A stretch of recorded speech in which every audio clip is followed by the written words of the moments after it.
아침의 방송을 들으이소. 함께 목소리를 내주이소.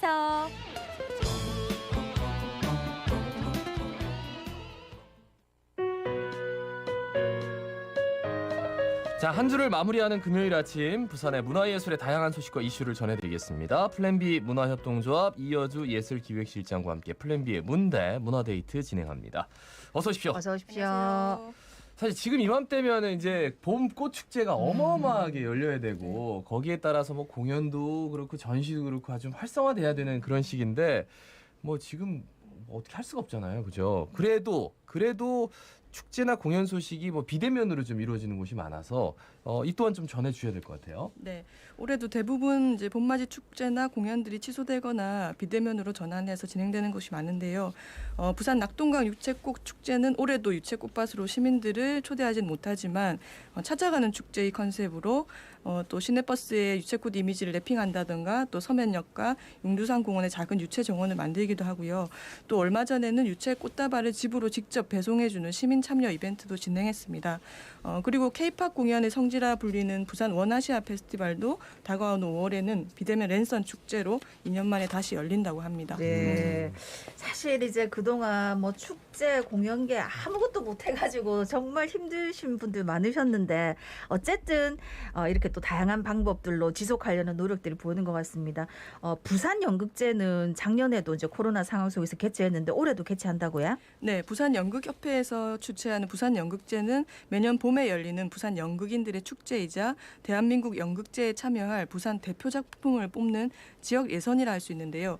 예전에는 많은 작품들을 선보이는 연극 축제의 성격이 강했다면 작년부터는 작품 수를 줄이고 완성도를 높이기 위해 예심을 통과한 두세 편만 엄선해서 무대에 올리고 또 경연을 펼쳐서 최우수 작품 한 팀에게만 대한민국 연극제에 참가 자격을 주고 있습니다. 네. 올해는 4월 15일부터 24일까지 열흘 동안 부산 시민회관과 부산 문화회관에서 열리는데요. 총 3편의 작품이 관객들과 만날 예정입니다. 그러면 이제 경연을 하는 거네요. 네. 관객들을 통해서 3편의 작품들 짧게 좀 둘러보겠습니다. 올해는 좀 어떤 작품이 최우수 작품으로 뽑힐지도 궁금하고요. 네, 3편의 작품을 짧게 소개해드리면요. 예. 사북 탄광촌에서 석탄을 캐는 광부와 가족 이야기가 담긴 극단 누리애의 검은 입김의 신, 그리고 치매라는 소재를 통해서 세대 간의 갈등을 담은 극단 따뜻한 사람의 복길 자파점의 기적, 그리고 또 용문도 모른 채 미실에 갇힌 4명의 인물을 둘러싼 추리극인 극단 아이컨택의 필라멘트 총 3편의 작품이 무대에 오를 예정입니다. 작품 관람료는 작품당 3만 원이지만 또 네. 3편 통합 관람권은 또 4만 원이라고 하네요. 작품당 3만 원. 네. 다 보면 4만 원. 네. 그럼 다 봐야겠네요. 굉장히 좋은 마케팅이네요. 네. 궁금하신 분들은 또 자세상 찾아보시고 연극 좋아하시는 분들 많으니까요. 네. 어쨌든 간에 이제 제39회 부산 연극제도 안전하게 잘 진행되기를 바라고요. 그리고 다음은 청년 작가들 전시 소식도 있네요. 네, 영주동 상복도로의 오래된 연립주택을 개조한 전시공간 영주맨션에서는 김예솔 신혜승 작가가 가상사회와 시대성에 대한 이야기를 엮어나가는 맨 인간은 어디에서 왔는가라는 전시를 다음 주 4월 18일부터 5월 16일까지 진행 예정이고요. 네. 또 수영구 망미골목에 있는 전시공간 영령에서는 조혜설 작가의 세상살이 마트 전시가 네. 4월 10일부터 5월 2일까지 진행 예정입니다. 조혜설 작가의 전시는 다양한 사회 문제를 상품으로 치환하여서 위트 있게 보여주고 있는데요. 전시관 자체를 가상의 마트로 만들어서 다양한 상품들이 진열하고 있습니다. 사랑 카레 매운맛도 있고요. 또 사랑하라면이나 뭐 해피수 이런 제품들도 있습니다. 이 전시 포스터도 실제 마트의 전단지처럼 디자인되어서 재미있습니다. 그리고 마지막으로는 사상구 강변대로의 523 쿤스트독에서도 박보리 작가의 개인전 바닷가의 방이 4월 10일부터 5월 3일까지 진행 예정입니다. 그러니까 마트를 약간 개조한 것처럼 들어가면은 뭐 편의점 같이 그런 느낌이에요? 네. 어때요? 네, 그런 것 같습니다. 저도 아직 가보진 않았는데요. 전단지만 그랬군요. 봤습니다. 저도. 그래서 전단지를 굉장히 네, 네. 중요하게. 네, 네. 예. 아니 사랑 카레 매운맛 궁금합니다. 저도 한번 가볼 사랑하면 예정입니다. 예. 네. 청년 작가들의 전시도 좀 흥미롭습니다. 그리고 저 초량에는 새로운 책 문화 공간이 생긴다고 하던데 이게 어떤 내용입니까? 네, 초량에 위치한 대표적인 근대 건축물인 구 백저병원 2층에 책문화공간 창비부산이 4월 19일에 오픈한다고 합니다. 창비부산은 개간지 창작가 비평을 발간하는 창비 출판사가 지역의 독자들을 위해 만든 첫 번째 책문화 공간인데요. 이 공간에서는 독서 모임이나 강연, 낭독, 콘서트 등 다양한 행사와 책을 주제로 한 상설 전시들을 진행할 예정이라고 네. 하고요. 또 작가의 작업실을 재현해서 보여주는 작가의 방 전시실도 있다고 합니다. 그리고 오픈 기념 릴레이 강연으로 4월부터 6월까지 매주 금요일 저녁에 진행 예정인데요.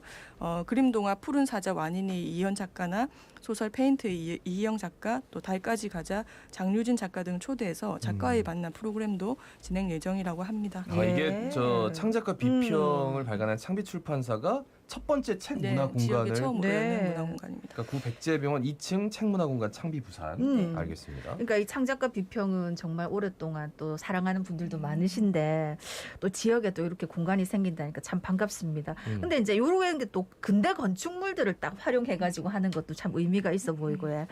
자, 지금 이제 4월인데 오늘도 저희가 세월호 7주기 얘기했지만 4월은 또 기억할 게 참 많은 달 아닙니까? 오늘 기억과 관련된 문화예술 이야기 들려주신다고요? 네, 4월은 이제 현대사의 굵직한 기념인들이나 또 잊지 말고 기억해야 할 날들이 참 많은 달이기도 한데요. 네네. 제주 4.3 사건이나 4.11 임시정부 기념일, 또 4.19 혁명 기념일도 있고요. 그리고 또 오늘 4월 16일 세월호 참사 7주기이기도 합니다. 오늘은 이런 역사적 사건들이 기억하고 추모하는 것과 관련된 이야기를 짧게 준비했는데요. 우리 주변에는 크고 작은 기념관들이 참 많습니다. 전국에도 130개가 넘는 기념관들이 있고 네. 기념공원이나 기념물의 숫자까지 하면 더 많은데요. 이제 기념의 홍수라는 말도 있습니다. 부산에도 유엔평화기념관이나 임시수도기념관, 민주공원도 있고요. 그 외에 지자체에서 만든 각종 크고 많은 기념관들이 꽤 많습니다. 네. 이제 사실 기념관 하면 뭐 다들 공감하시겠지만 우리 학교 다닐 때 이제 기념관 가면 뭐 어떤 설명보다는 단체 사진 찍고 선생님하고 그리고 이게 어디 갔었지? 네, 맞아, 맞아요, 여기 맞아요. 그때 그랬지 이렇게 좀 기억하는 추억하는 그런 곳으로 알려져서 그리고 건물도 좀 굉장히 좀 웅장하고 좀 엄숙한 맞습니다. 느낌이 있어요. 네, 제가 기억하는 이제 어릴 적 기념관에 대한 추억도 이 비극적인 역사들을 무겁고 너무 사실적으로 재현해서 네네네. 조금 무섭기도 하고요. 이제 그런 느낌의 전시관들이 좀 많았던 것 같은데요. 이제 우리가 기념관을 짓는 가장 핵심적인 이유는 잊지 말고 기억하기 위해서인데요. 우리의 기억 속에서 이제 다시 찾아가고 싶은 기념관들이 몇 개나 될까 또 다시 생각해 보게 됩니다. 맞습니다. 이제 대부분 기념관들이 좀 멀리 떨어진 곳에 있거나 또 건물 느낌도 아까 얘기했지만 뭔가 이렇게 막 웅장한 느낌이랄까 그렇죠. 또 좀 천편일률적인 그런 것도 있고 또 내부 전시 구성도 좀 비슷비슷하고 그래가지고 이 안에서 좀 오래 머물고 싶다 하는 생각이 좀 안 들기는 한 것 같더라고요. 네, 기념관 같은 문화공간 특히 이제 요란하게 건물만 짓고 끝나는 경우가 많은데요. 예. 그러니까 어떻게 보면 그때부터 시작이라 할 수 있습니다. 왜냐하면 기념관에서는 가장 중요한 것이 새로운 세대들과 끊임없이 소통, 공감하면서 그 기억과 가치들을 오랫도록 이제 확산하고 이어나가는 것인데요. 네. 그러기 위해서는 이제 좋은 프로그램과 또 지속적으로 공간을 잘 운영하는 것이 핵심입니다. 예. 좋은 예로 이제 베를린 외관에 있는 작은 박물관 안내 프랑크 센터는 아우슈비츠 없는 아우슈비츠 교육이 가능한 사례로 많이 알려져 있는데요. 방문자들에게 정서적인 부담을 주지 않고 또 집단 학살을 민낯을 지나치게 묘사하지 않으면서도 평화를 지향하는 교육으로 사랑받는 장소가 되었다고 합니다. 근데 여전히 우리 주변의 기념 공간을 보면 조금 뭐 감옥 체험 프로그램도 있고요. 네. 좀 일방적인 훈육의 느낌이 강해서 조금 경직된 프로그램들이 많은 것 같습니다. 그래서 어떤 것을 기념하고 메시지를 전달하는 방법도 이제는 좀 더 새로운 상상들이 필요할 때가 아닌가 합니다. 그러니까 네. 뭐 가면 뭔가 자극을 딱 주려고 정말 너무 자극적인 거를 계속 근데 뭐 오래 못 앉아 있거든요. 그러면 네네.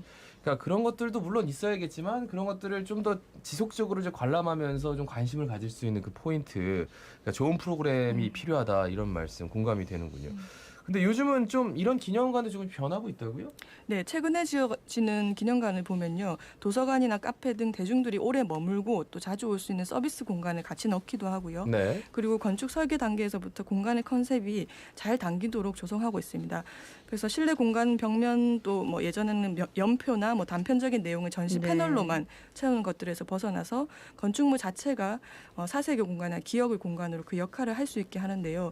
몇 가지 이제 국내 사례를 살펴보면요. 제주 끝자락 모슬포에 있는 작은 규모의 제주 추사관도 그런 의미에서 많은 분들에게 사랑받는 공간이고요. 또 서울의 윤동주 문학관도 수도 가합장을 리모델링해서 만들었는데요. 가합장의 낡은 벽과 바닥을 그대로 살려서 이 공간에 들어서면 마치 낡고 오래된 우물 안에 들어간 것처럼 느껴져서 하늘을 오롯이 볼 수 있는데요. 이 공간 자체가 그야말로 윤동주의 시라는 느낌이 네. 듭니다. 그리고 천주교 순교지인 서울 소서문에 있는 서소문 성지 역사 박물관도 아주 큰 건물이거든요. 그렇지만 이제 화려하고 높게 짓지 않고 낮고 어둑하게 지어서 기억과 추모를 위한 명상의 공간이라고 하는 느낌이 듭니다. 특히 이 공간에 현대미술 작품들을 적극적으로 배치해서요.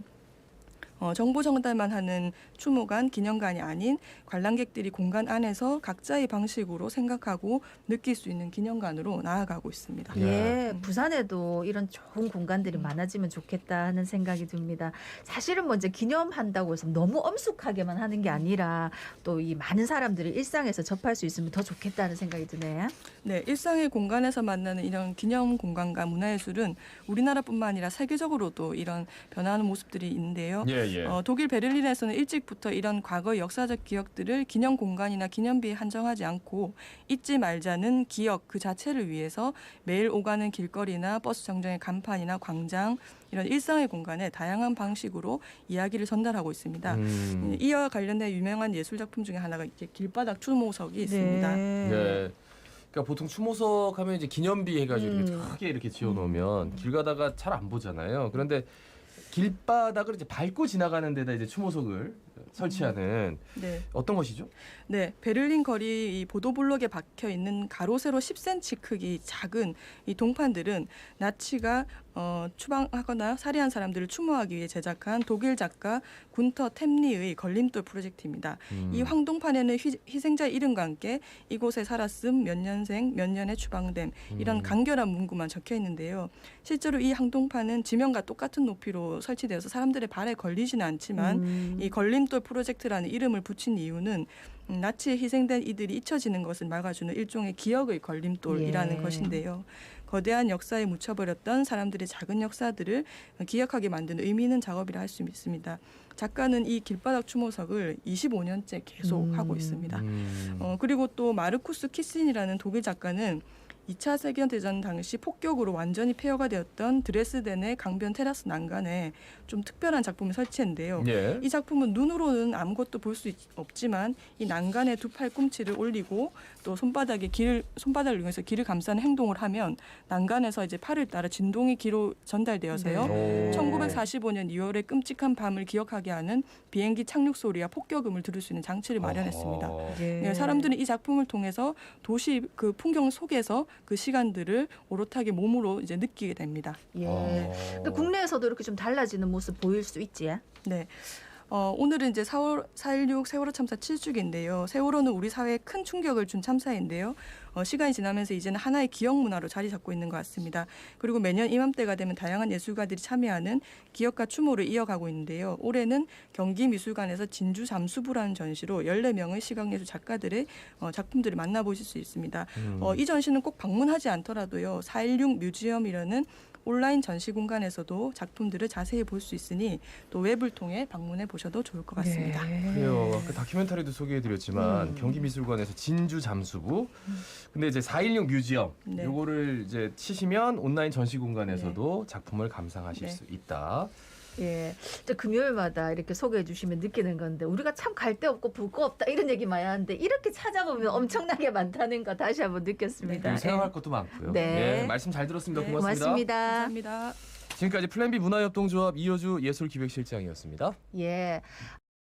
또 다들 고생 많으셨고 안전하게 잘 지내고 계시는지 모르겠는데